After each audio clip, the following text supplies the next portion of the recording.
আমার নবীকে গালি দেয়া হচ্ছে, আরশের অধিপতি আল্লাহ রাব্বুল ইজ্জাতের নামে এমন অশ্লীল শব্দ ব্যবহার করা হচ্ছে যেগুলো মুখে তোলা আমাদের পক্ষে সম্ভব না।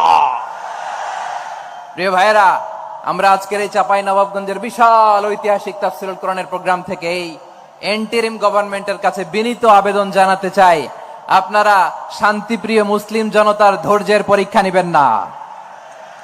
ধৈর্যের পরীক্ষা আপনারা নেবেন না। সহ্যের সীমা ছাড়িয়ে গেলে জনতা নিজেই আইন প্রয়োগ করার, বিচার করার দায়িত্ব হাতে তুলে নিবে। এটা আমরা চাই না। এটা আমরা চাই না, আমরা চাই না। যারা আল্লাহ রাসূল সাল্লাল্লাহু আলাইহি ওয়াসাল্লামের সম্মানকে খাটো করে, আল্লাহ এবং আল্লাহর রাসূলকে নিয়ে কটূক্তি করে, অবমাননাকর শব্দ ব্যবহার করে, অশ্লীল শব্দ ব্যবহার করে, তাদের ব্যাপারে আমরা সর্বোচ্চ শাস্তি কামনা করি। সর্বোচ্চ শাস্তি তাদের জন্য বাস্তবায়ন করতে হবে। বাংলাদেশে ব্লাসফেমি আইন করে চিল্লায় বলেন ঠিক কিনা?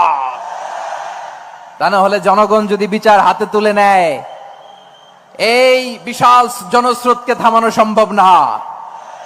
আমরা শান্তি চাই কি চাই না? আওয়াজ করে বলেন। আল্লাহর নবীর বিরুদ্ধে, আল্লাহর রাসূল সাল্লাল্লাহু আলাইহি ওয়াসাল্লামের সম্মানকে খাটো করে কবিতার নামে, গদ্যের নামে অশ্লীল শব্দ চয়নকে আমরা মেনে নিব? অশ্লীলতাকে আমরা মেনে নিব?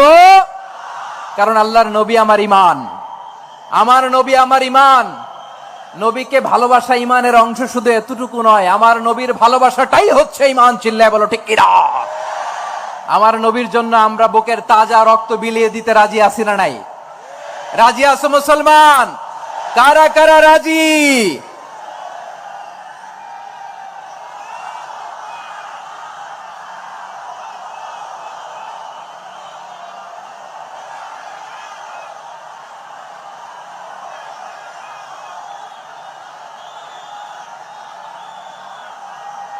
মাশাআল্লাহ, মাশাআল্লাহ। বসুন, থামুন। ফিদা